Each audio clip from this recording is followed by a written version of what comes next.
বন্ধুরা, প্রত্যেক দিনের মতো আজকে আবারও তোমাদের সামনে মিঠিঝরার নতুন আপডেট নিয়ে হাজির হয়ে গেছি।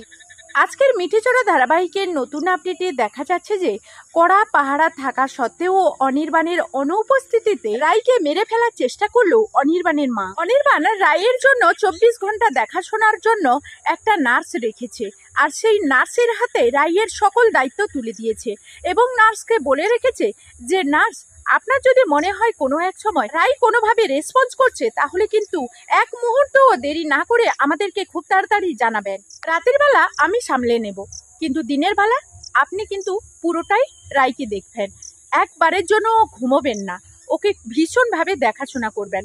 রায়ের যাতে না কোনোভাবে কষ্ট না হয় সে বিষয়ে আপনি খেয়াল রাখবেন। নার্স, আপনাকে ঠিক আমি কি বলতে চাইছি আপনি বুঝতে পারছেন? তখনই অনির্বাণের মা বলতে থাকে, অনি, তাহলে তুমি শেষ পর্যন্ত হার মেনে নিলে? রায়কে অন্তত দেখাশোনা দেখভাল করা থেকে একটু বিরত থাকো। তখনই অনির্বাণ বলতে থাকে, মা, তোমাকে এটা কে বলেছে বলো তো? আজকের অফিসে আমার জরুরি মিটিং আছে, এই কারণে আমাকে যেতে হচ্ছে। তাই যাতে আমার পেছন দিক দিয়ে রায়ের কোনো রকম কোনো অযত্ন না হয় সেই কারণে আমি নার্সকে অ্যাপয়েন্টমেন্ট করেছি। আর এই নার্স 24 ঘন্টা রায়ের দেখাশোনা করবে। আর মা, আমি তোমাকে বলে দিচ্ছি, খবরদার এই ঘরে ঢোকার চেষ্টা করবে না।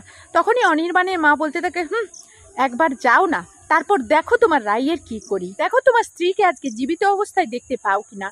অন্যদিকে নার্সের উপর নজর রাখার জন্য অনির্বাণ কাউকে কিছু না জানিয়ে যখন গোপন ক্যামেরা ফিট করে রেখে অফিসে চলে যায়, ঠিক তখনই নার্স যখন ঘুমিয়ে পড়ে সেই ঘুমন্ত অবস্থার সুযোগ নিয়ে অনির্বাণের মা রায়ের রুমে ঢুকে পড়ে। অনির্বাণের মা নার্সকে বলতে থাকে, নার্স, আপনাকে দেখে মনে হচ্ছে ভীষণ ক্লান্ত, তাই আপনি একটু ফ্রেশ হয়ে নিন, আপনি একটু বিশ্রাম নিন, ততক্ষণ আমি এই রুমে আছি, তারপরে না হলে আপনি এখানে আসবেন।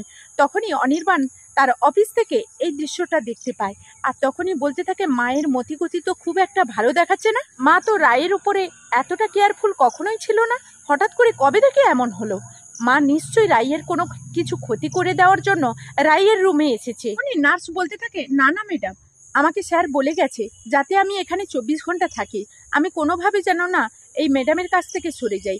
তখনই অনির্বাণের মা বলতে থাকে, আসলে এখান থেকে সরতে না বলেছে কারণ কি, রায়ের কাছে যাতে 24 ঘন্টা একজন না একজন থাকে, এই কারণে। আপনি তো এখন দেখতে পাচ্ছেন যে আমি এখানে আছি, তাই আপনি নিশ্চিন্তে আপনার কাজে যেতে পারেন, আমি ততক্ষণ রায়ের খেয়াল রাখবো। নার্স ওখান থেকে চলে গেলে অনির্বাণের মা বালিশ হাতে নিয়ে যখনই রায়কে মারতে যায়, ঠিক তখনই অনির্বাণ বলতে থাকে, মা, খবরদার এরকম কাজ করার আগে দুবার ভাব। তুমি কি ভেবেছো মা?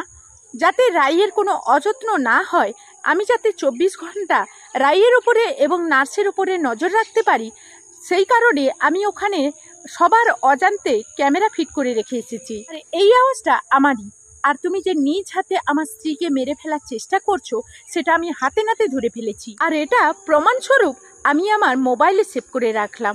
আর এরপর যদি তুমি কোনো রকম বাড়াবাড়ি করে রায়ের কোনো রকম ক্ষতি করার চেষ্টা করো, তাহলে এবার আমি পুলিশকে কল করব। আর তুমি এখান থেকে বেরিয়ে যাও, বেরো।